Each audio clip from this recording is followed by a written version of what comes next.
Morella, de Edgar Allan Poe. Era com sentimentos de profunda, embora singularíssima afeição que eu encarava minha amiga Morella.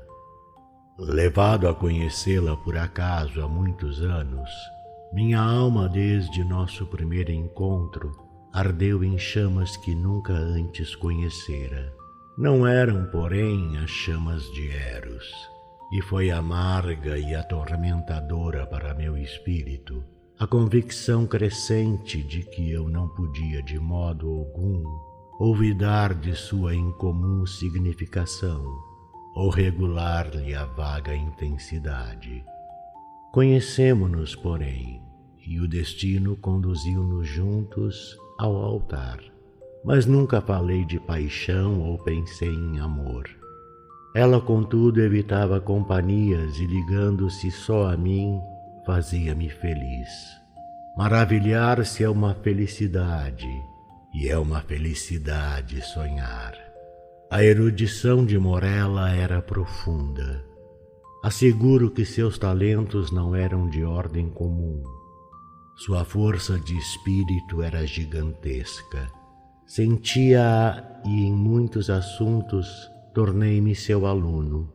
Logo porque verifiquei que talvez por causa de sua educação, feita em Presburgo, ela me apresentava numerosos desses escritos místicos, que usualmente são considerados como o simples sedimento da primitiva literatura germânica. Por motivos que eu não podia imaginar, eram essas obras o seu estudo favorito e constante. E o fato que, com o correr do tempo, se tornassem elas também o meu, pode ser atribuído à simples, mas eficaz influência do costume do exemplo. Em tudo isso, se não me engano, minha razão tinha pouco a fazer. Minhas convicções, ou me desconheço, de modo algum eram conformes a um ideal, nem se podia descobrir qualquer tintura das coisas místicas que eu lia, a menos que esteja grandemente enganado nos meus atos ou nos meus pensamentos. Persuadido disso, abandonei-me implicitamente à direção de minha esposa e penetrei de coração resoluto no labirinto de seus estudos. Então, quando mergulhado nas páginas nefastas, senti um espírito nefasto acender-se dentro de mim. Morella colocava a mão fria sobre a minha e extraía das cinzas de uma filosofia morta algumas palavras profundas e singulares, cujo estranho sentido as gravava a fogo em minha memória. Santa Maria, volve o teu olhar tão belo lá dos altos céus, do teu trono sagrado para a prece fervente e para o amor singelo que te oferta da terra o filho do pecado. Se é manhã, meio-dia ou sombrio poente, meu hino em teu louvor tens ouvido, Maria.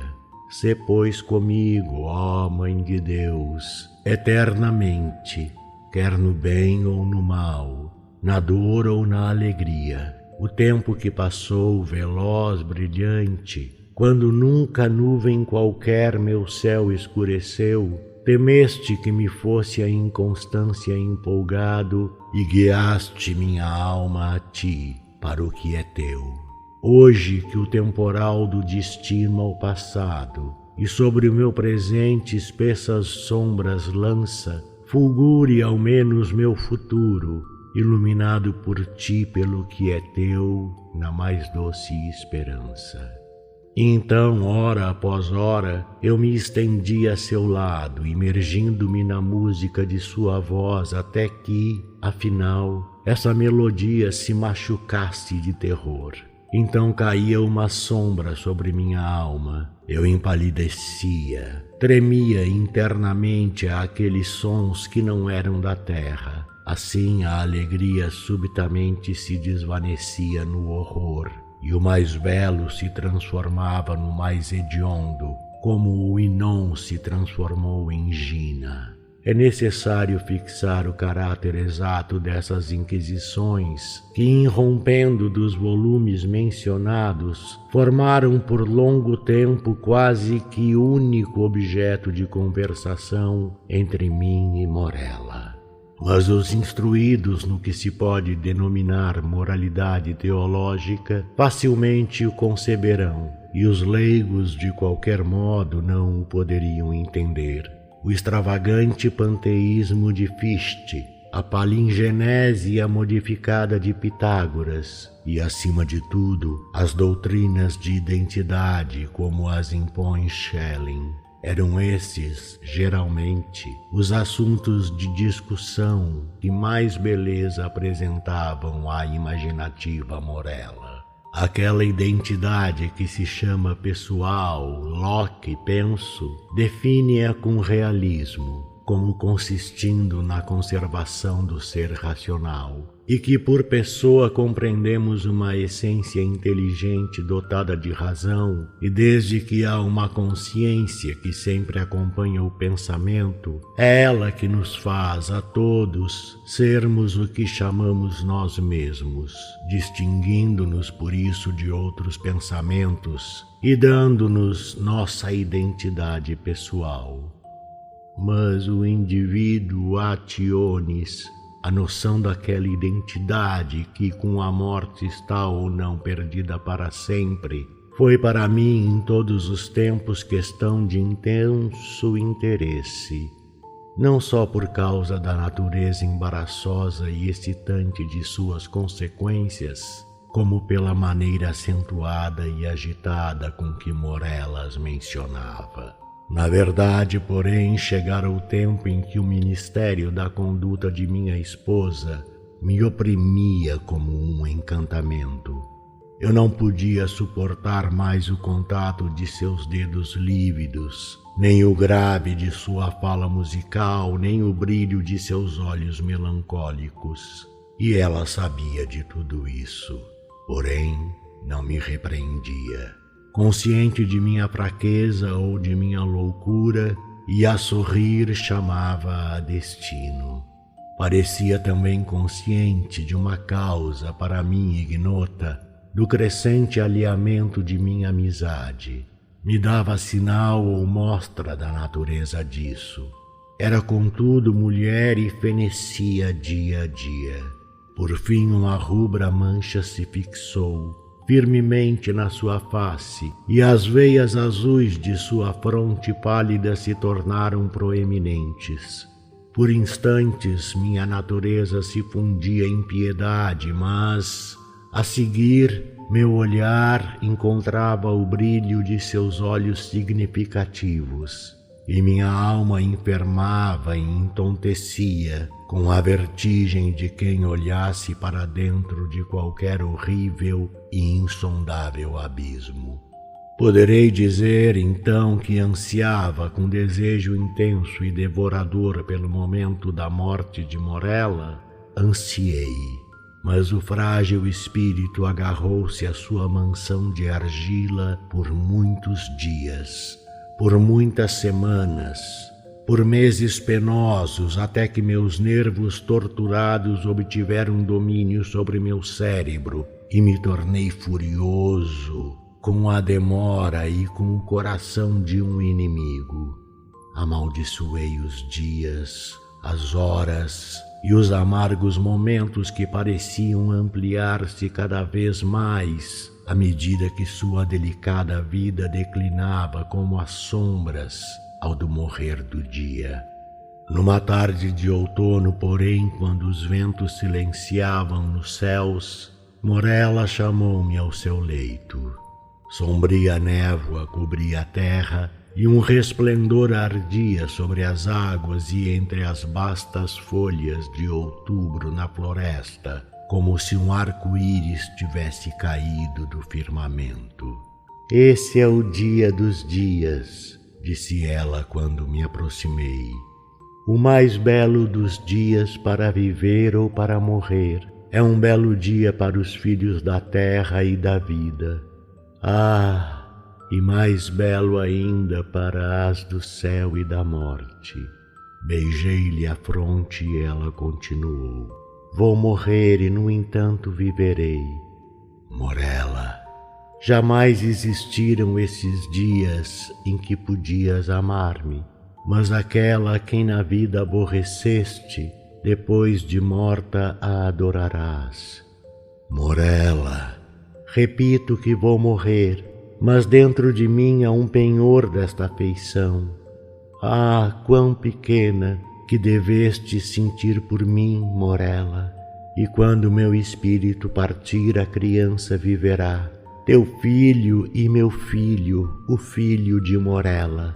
Mas os teus dias serão dias de pesar, que é a mais duradoura das impressões, do mesmo modo que o cipreste é a mais resistente das árvores, porque as horas da tua felicidade passaram, e a alegria não se colhe duas vezes numa vida, como as rosas de paesturo duas vezes num ano. Não jogarás mais, com o tempo, o jogo do homem de Teus, mas não conhecendo o mirto e a vinha, levarás contigo por toda parte a tua mortalha, como o muçulmano a sua em Meca. Morella, exclamei, Morella, como sabes disto? Ela, porém, voltou o rosto sobre o travesseiro. Leve tremor agitou-lhe os membros e assim ela morreu, não mais ouvindo eu a sua voz. Entretanto, como predissera ela, seu filho, a quem ao morrer dera a vida, que só respirou quando a mãe deixou de respirar, seu filho, uma menina, sobreviveu. E estranhamente cresceu em estatura e inteligência, vindo a tornar-se a semelhança perfeita daquela que se fora. E eu a amava com um amor mais fervoroso que acreditava fosse possível sentir por qualquer criatura terrestre. Mas dentro em pouco o céu dessa pura afeição se enegreceu, e melancolia, o horror e a angústia nele se acastelaram como nuvens. Disse que a criança crescia estranhamente em estatura e em inteligência. Estranho, na verdade, foi o rápido crescimento de seu tamanho corporal, mas terríveis, terríveis eram os tumultuosos pensamentos que sobre mim se amontoaram enquanto observava o desenvolvimento de sua mentalidade. Poderia ser de outra forma. Diariamente descobria eu nas concepções da criança as energias adultas e as faculdades da mulher, quando as lições da experiência brotavam dos lábios da infância, e quando eu via a sabedoria ou as paixões da maturidade cintilarem a cada instante nos olhos grandes e meditativos, quando, repito, quando tudo se tornou evidente aos meus sentidos aterrados, quando não o pude ocultar à minha alma nem repeli-lo dessas percepções, tremiam ao recebê-lo. Há de que admirar-se que suspeitas de natureza terrível e excitante se introduzissem no meu espírito, ou que meus pensamentos se tenham reportado com horror as histórias espantosas e as arrepiantes teorias da falecida Morella. Arranquei à curiosidade do mundo uma criatura a quem o destino me compeliu a adorar, e na rigorosa reclusão do meu lar velava com agoniante ansiedade tudo o que concernia a bem-amada. E enquanto rolavam os anos e eu contemplava dia a dia o seu rosto santo, suave e eloquente, e estudava-lhe as formas maturescentes, dia após dia descobria novos pontos de semelhança entre a criança e sua mãe, a melancólica e a morta. E a todo instante se tornavam mais negras aquelas sombras de semelhança, e mais completas, mais definidas, mais inquietantes e mais terrivelmente espantosas no seu aspecto. porque não podia deixar de admitir que o sorriso era igual ao de sua mãe. Mas essa identidade demasiado feito fazia-me estremecer. Não podia deixar de tolerar que seus olhos fossem como os de Morella. Mas eles também penetravam vezes nas profundezas de minha alma com a mesma intensa e desnorteante expressividade dos de Morella. E no contorno de sua fronte elevada, nos cachos de seu cabelo sedoso, nos seus dedos pálidos que nele mergulhavam, no timbre musical e triste de sua fala e, sobretudo, acima de tudo, nas frases e expressões da morta, sobre os lábios da amada e da viva, encontrava eu alimento, um pensamento horrendo e devorador para um verme que não queria morrer. Assim se passaram 2 lustros de sua vida, e contudo permanecia minha filha sem nome sobre a terra. Minha filha e meu amor eram os apelativos usualmente ditados por minha afeição de pai, e a severa reclusão de sua vida impedia qualquer outra relação. O nome de Morella acompanhara-a na morte. Da mãe falara a filha. Era impossível falar. De fato, durante o breve de sua existência, não recebera esta última impressões do mundo exterior, exceto as que lhe puderam ser proporcionadas pelos estreitos limites de seu retiro. Mas afinal a cerimônia do batismo sentou-se a meu espírito, naquele estado de agitação e enervamento, como uma libertação imediata dos temores do meu destino. E na fonte batismal hesitei na escolha de um nome. Inumerosas denominações de sabedoria e de beleza, de tempos antigos e modernos, de minha e de terras estrangeiras, vieram amontoar-se nos meus, com outras tantas lindas denominações, de nobreza, de ventura, de bondade. Quem me impediu então a perturbar a memória da sepultada? Que demônio me incitou a suspirar aquele som e simples lembrança sempre fazia fluir em torrentes o sangue das fontes do coração? Que espírito maligno falou dos recessos minha alma quando entre aquelas sombrias naves e no silêncio da noite eu sussurrei aos ouvidos do santo homem as sílabas: Morella. Quem senão o demônio convulsionou as feições de minha filha e sobre elas espalhou tons de morte quando, estremecendo ao aquele som quase inaudível, volveu os olhos límpidos da terra para o céu e, caindo prostrada sobre as negras lajes do nosso soléu de família, respondeu: Estou aqui. Distinta, fria e calmamente precisos, esses tão poucos e tão simples sons penetraram-me nos ouvidos, e depois, como um chumbo retido, rolaram sibilantes dentro do meu cérebro. Anos e anos podem se passar, mas a lembrança daquela época nunca. Desconhecia eu de fato as flores e a vinha, mas o acônito e o cipreste ensombraram-me noite e dia. E não guardei memória de tempo ou de lugar, e as estrelas da minha sorte sumiram do céu, e desde então a terra se tornou tenebrosa, e suas figuras passaram por perto de mim como sombras esvoaçantes, e entre elas só uma vislumbrava: Morella. Os ventos do firmamento somente um nome murmuravam aos meus ouvidos, e o marulho das ondas sussurra: Morella. Ela, porém, morreu, e com minhas próprias mãos levei-a ao túmulo, e ri numa risada longa e amarga quando não achei traços da primeira Morella, no sepulcro em que depositei a segunda. Do narrador. Carlos Eduardo Valente é ator, diretor de teatro, dublador, narrador de audiobooks e também formado em psicologia. 65 anos de vida bem vivida e cheio de histórias para contar, mas prefere contar e interpretar as histórias dos outros.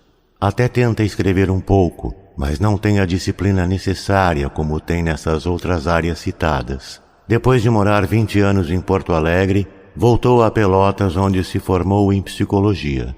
Morou em São Paulo um bom tempo e agora mora em Florianópolis, para onde voltou depois de 13 anos longe da ilha. Sempre na batalha por novos desafios. Também brinca com fotografia e edição de vídeos, porque viver é bom demais. Contato: carlão50@gmail.com